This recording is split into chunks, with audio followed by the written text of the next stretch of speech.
Hey, what up, guys? So I'm coming to you this morning, one of my rare videos from home.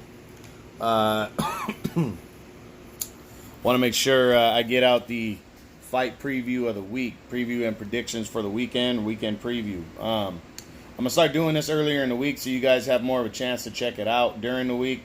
I know everybody's working, stuff like that, so it's tough to get things checked out, especially when we got Friday fights. So I'll probably be doing a weekend preview.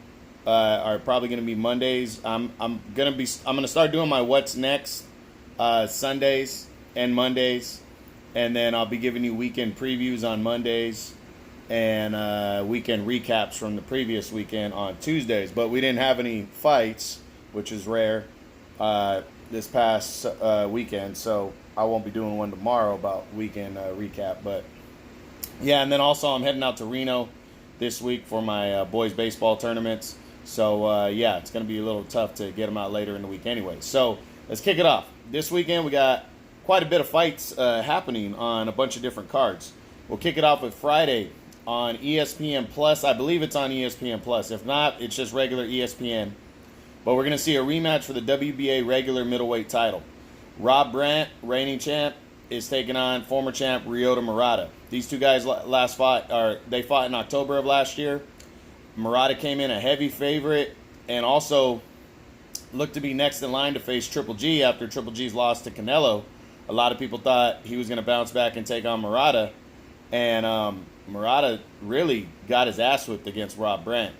Brandt just outboxed him, outworked him, won almost every round, and Murata admits that that he was a better man that night, that Brandt was the better man. Now these two guys are going to go toe-to-toe again. I think the fight could be a little bit closer, but Rob Brandt defended the title in February. He looked really good. And I think he's rolling right now and in his prime, and I think stylistically he's just a better boxer. Murata's kind of a stationary target, doesn't move a lot. He's got skills.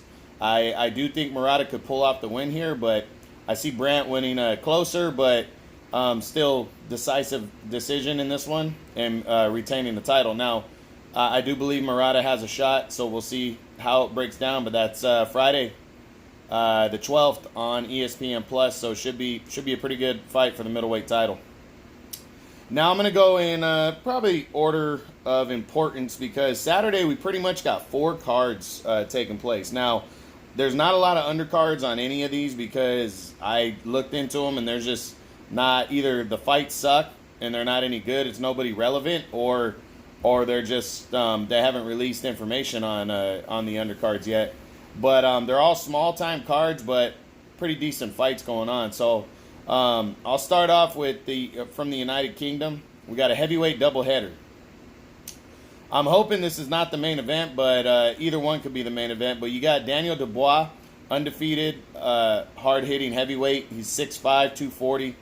The guy's 11-0 with 10 knockouts. He's taking on undefeated Nathan Gorman. Gorman's 6'3.5", 6'4", comes in about 250.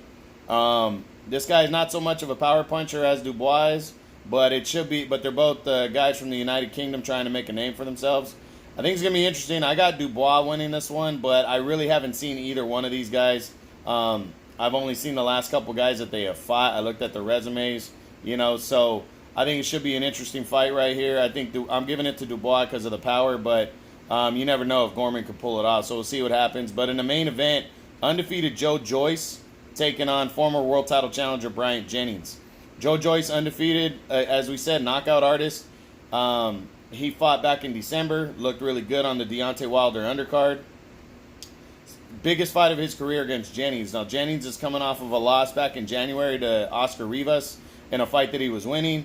Rivas in the 12th round stopped him, rallied and stopped Jennings. So Jennings wants to prove that was nothing, and he's got enough for one last run in him.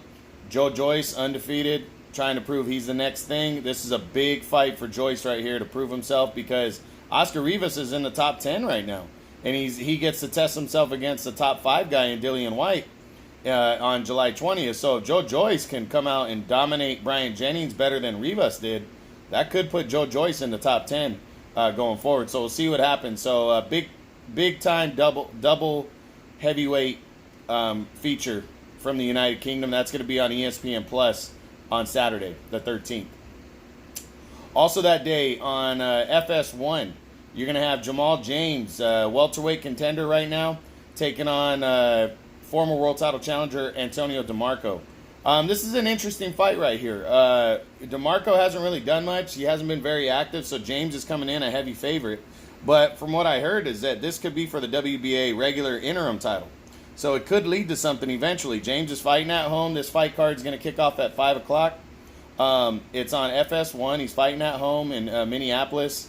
James right now, I got him in the top 12, top 15 at welterweight, the best division in boxing. He's probably a top 10 guy in any other weight class because welterweight's just that deep. He's won 10 straight since losing to Yordenis Ugas back in 2016. And as you guys know, Ugas almost upset Sean Porter. He lost a controversial decision in March. Ugas is fighting on the 20th against Omar Figueroa Jr. Ugas is a top 10 guy now. So James, to beat a veteran name like DeMarco, he needs to look good against him, and he needs to whip his ass is what he needs to do, and I think he's going to. So that's the 13th. I got James winning by a middle to later round stoppage. If it goes to decision, I wouldn't be surprised, but I think James needs to look really good and get a knockout here. So I'm going to say he's going to get it.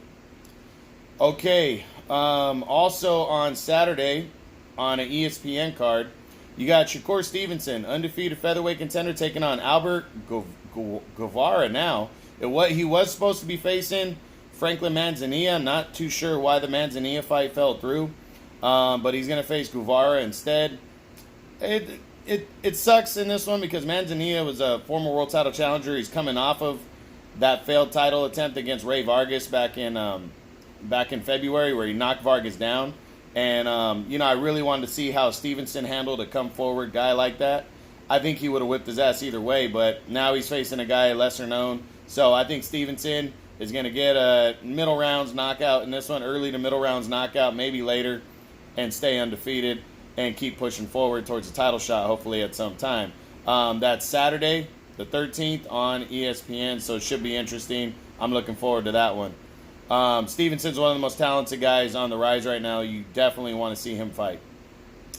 And then the biggest fight on Saturday, and probably of the weekend for me, is the WBC Super Bantamweight title fight. That's 122 pounds, as it'll be undefeated champion Ray Vargas battling interim champion and former champ at regular bantamweight 118, Tomoki Kameda from Japan.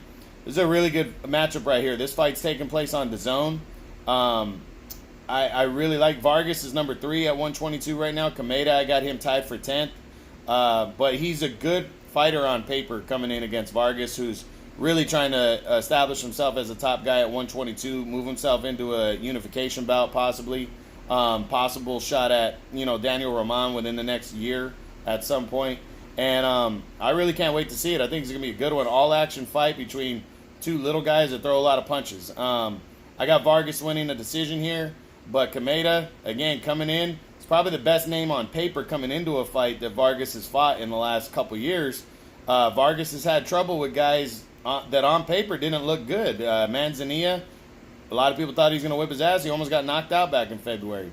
Last May against Azat Hovhannissian, almost lost the decision there. I mean, Hovhannissian just kept coming. He's a top 10 guy now because of the way he looked against Vargas. But coming in, Hovhannissian was not considered to be that big of a deal. So Vargas has struggled the last couple years against fighters that he was supposed to handle. This guy, I mean, Vargas is still the favorite coming in, but Kameda's a better opponent on paper coming into the fight than any of the guys Vargas has faced so far. So we'll see how that goes. Again, I got Vargas still winning the decision. He's tall. He throws a lot of punches. And, I think he's going to do just fine against Kameda. So that's Saturday the 13th on DAZN. And we got that card on Friday on ESPN Plus. Then you got 4 fights, ESPN Plus, ESPN, regular ESPN. You got FS1 and DAZN all on Saturday the 13th. So make sure you're paying attention. Should be a good one. All right, guys. True Boxing. You've been hit with the truth.